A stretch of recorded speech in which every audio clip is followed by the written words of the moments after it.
In this week's video, we're going in a little bit of a different direction and discussing the tools in the management toolbox that don't get talked about enough.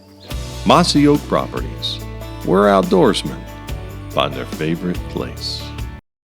We have discussed a lot of things, all wildlife management, and one of the things that we discuss quite a bit is that uncomfortable feeling of wildlife management. Right. And the definition of that, you know, as we've talked about, is maybe getting a dozer and clearing off a wooded area to create a food plot or create an old field environment, or even starting fire, doing a controlled burn for the first time. Oh my gosh, the overwhelming sense of, oh my, am I doing the right thing?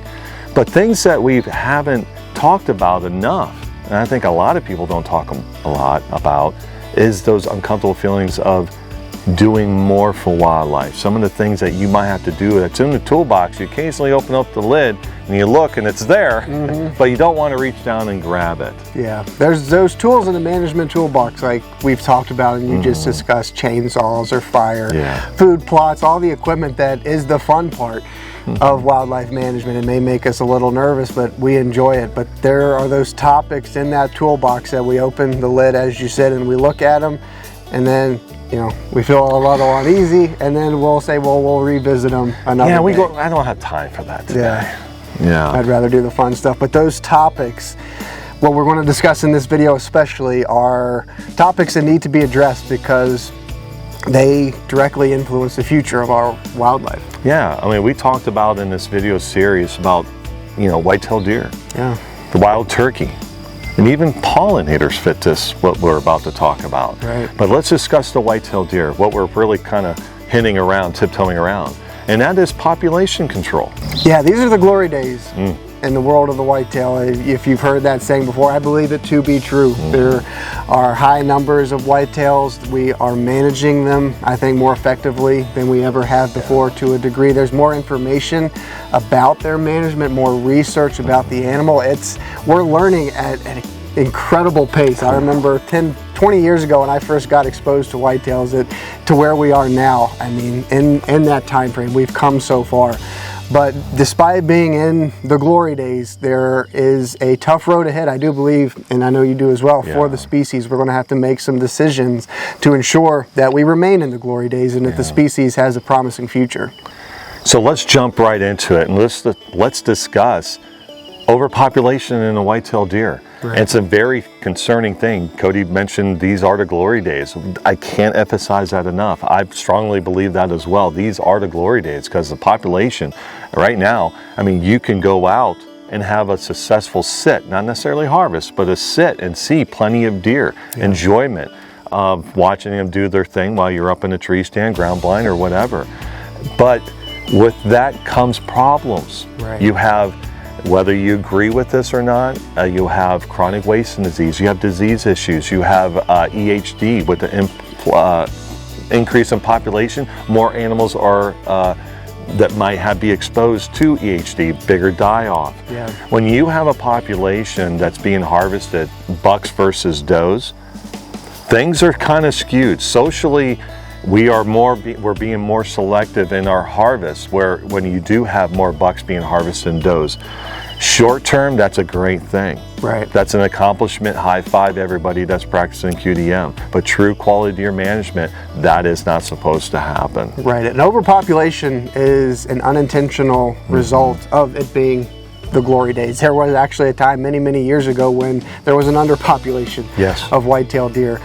Few 100,000 across the whole United States. Now we're up in the millions, and we're seeing that as a result of our hard work as managers and as hunters and what we've invested in the species. But we're at the point now, as you mentioned, that we're facing an overpopulation problem across much of the whitetails range, and overpopulation of animals leads to stress. Animals, as you mentioned, higher increased rate of disease transmission, but also focus on the animal itself and the species itself. And I say this a lot, reference hunting and deer, that the best thing you can do for white-tailed deer is to shoot and harvest white-tailed deer, which sounds backwards. And how can you go out and kill something that you love? But don't focus so much on individual animals within the species. Look at the big picture and look at the species itself. And when you remove so many mouths off the landscape, you're going to have the animals that remain, which again, you're removing a select few of bucks, older age class bucks, and a healthy number of does. The animals that remain, your fawns, your young bucks, your bucks reaching maturity, and those does, they're going to be healthier. They're going to express their full potential. Your native habitat is going to be less stressed because there's going to be fewer mouths munching away on them all day long. And as a whole, you're going to have a healthier ecosystem as a result of harvesting more deer. Yeah, stress dictates everything in the whitetails world, and everything that Cody just said, increased population, you know, you'll have smaller antler beam diameter, and the list goes on. But how do we harvest, you know, more white-tailed deer? You know, there's only so much freezer space. So many state agencies only allow certain amount of tags. And if I have an abundance of white-tailed deer on my property and I'm only allowed 3 tags, how do I accomplish those goals? And that is simply by allowing more people on your property, something that we need to do a better job of as sportsmen, to introduce new people and get people involved, and then control the population on our properties. And also getting more involved in a program called FHFH, Farmers and Hunters Feed the Hungry. And it might be a different name in your neck of the woods, but the simple thing is getting a relationship with your processor. Yeah. You know, go into your processor and seeing if they have money donated or allocated to, when you harvest a deer, whether it's gutted or not gutted, to be able to just drop it off.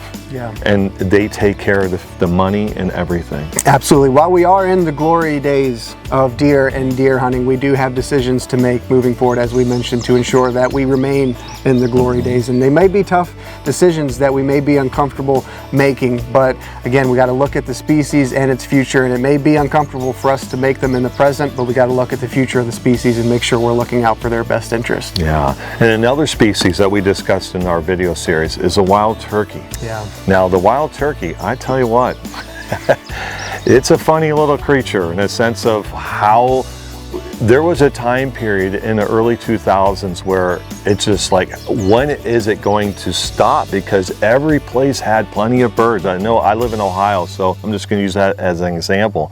Every field, it seemed like, had 200-300 birds. It was just absolutely amazing, the sight that was behold from moving turkeys everywhere, and it just filled in the gaps. Yeah. And it was sky is the limit. Well, there is a limit. There was, it seemed like a thing. But as we mentioned in the white-tailed deer, there are concerns about the wild turkey. Right. It's regional, but there are some areas where turkeys are singing or gobbling. Just fine. Pun intended. They're doing something. Right. But there are areas, states, and it's really local. It can be that where numbers are declining, where people aren't seeing poults, whether that's predation, poor quality habitat, or whatever the case may be. But as landowners, as wildlife managers, it's our responsibility to put forth our best effort. And your best effort is different than mine, which is different than yours. If we have property in the wild turkey's range, we should be doing whatever we can within our means to ensure that we're working for that species and creating quality habitat for them so that they can have a promising future. And as we talked about in a prior video, that the lacking habitat type, the missing component for increasing turkey numbers, is brooding habitat. So if you can manage habitat on your property through logging or timber stand improvement, chainsaw work, prescribed fire, disking to create old field environments, whatever the case may be, do that. The animal needs it. It relies on that type of management. If you're a trapper, consider making use of that tool in the management toolbox. Yeah, definitely an uncomfortable thing, as we mentioned, to a lot of people. That's a tool that when we do lift up that lid in the box and look and go like, I don't have time, or I'm not experienced enough, or what do I do with it? I mean, all those questions that, especially for new landowners or new managers, like what, how, and how. You know, it is an uncomfortable feeling, you know, but it's something for the species itself. You know, just like the white-tailed deer, you have to do certain things, and that is harvest more. And when it comes to wild turkey, you can do habitat, as Cody mentioned. If you have the land, do it. Everybody fits a piece. If you don't have land, how can you put brooding habitat? Become a trapper. Yeah, learn. And that's something too, a trap. There's so many people that are willing to teach somebody, because it is a sport, or it is a heritage that is seems unfortunately lowering the amount of people utilizing, steel. Yeah. So there are people willing to help you, teach you how to do this, what proper tool to use. You just have to find, they're there. Yeah. But it's a tool that is uncomfortable. But trapping and then doing habitat management, that is our key to getting back to the success that the wild turkeys deserve. That's right. In the turkey world right now, it seems like there are two sides to the species. And some people say, well, you need more habitat. And then some people say, well, you need to trap. The animal needs both, and do whatever you have within your means to accomplish that, because it is about the turkey and the species first and your personal beliefs second. Yep. And so that leads us to our last thing. And of all things, it's not a game species. Right. And we just talked about it in our last episode, and that is diversifying on your property, such as pollinators. Yeah, we mentioned in that video that 1 out of every 3 meals that we consume is a result of pollination by native bees or honeybees. So quite literally, if you take them off the landscape, we're going to be walking around on empty stomachs. But more practically, it's a limiting ecosystem. It's a limiting habitat. Every year we're losing habitat to fragmentation, urbanization, development. And whitetails, they're adaptable.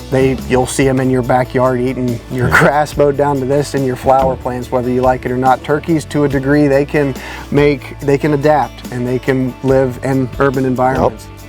Our native insects, not so much. They rely on pollinator patches like we discussed in the prior video, and certain habitat types to exist and to continue. When you take those species, those insects, out of the chain that is our native ecosystem, the whole thing crumbles. It does. It really does. And how's that an uncomfortable thing? Well, it's outside the box. It's not in most people's comfort zone because of lack of knowledge. And let's call it what it is. It has to deal with flowers. And a lot of people are like, that's not manly enough. But it is, again, it's an uncomfortable thing. We are losing our pollinator type of ecosystem. Right. Take a drive. I challenge you. Take a drive and drive around and see how many old field type habitats are in your community. Right. Very lacking. We are losing those type of ecosystems that are really very valuable. They are the brooding habitat. They are the pollinator species. Yeah. Fawning cover. You can bring every species dang near into those type of ecosystems. I mean, early successional, majority wildlife utilizes that. Ruffed grouse. I mean, the list goes on of, hey, we need to do more of those uncomfortable feelings. Yeah. Cutting a tree down. People say the best thing that you could do for wildlife is to plant a tree. 20 years later, you'll have the benefit of it. Yeah. I challenge you to think of it the other way. You cut a tree down, you will instantly see results for wildlife. Right. That's an uncomfortable thing to do. Yeah, it's like you said it really well. Sometimes we have to swallow our pride or make that uncomfortable decision or do what our instinct is telling us, or do the opposite of what our instincts are telling us to do, which can be hard. It is uncomfortable, but we again focus. It's not about us. It's about wildlife. It's about whitetails, turkeys, our pollinators, our bees and butterflies, ruffed grouse, a species on significant decline. It's about them. It's not about us. We are stewards of the land. It's our responsibility to set those species up in the habitats they call home well for the future. When you do true conservation, it's not a right issue. It's not a left issue. It's not a Republican issue. It's not a Democrat issue. It's about wildlife, and that's how it always should be. Wildlife will always win when we choose them. Mossy Oak Properties, where outdoorsmen find their favorite place.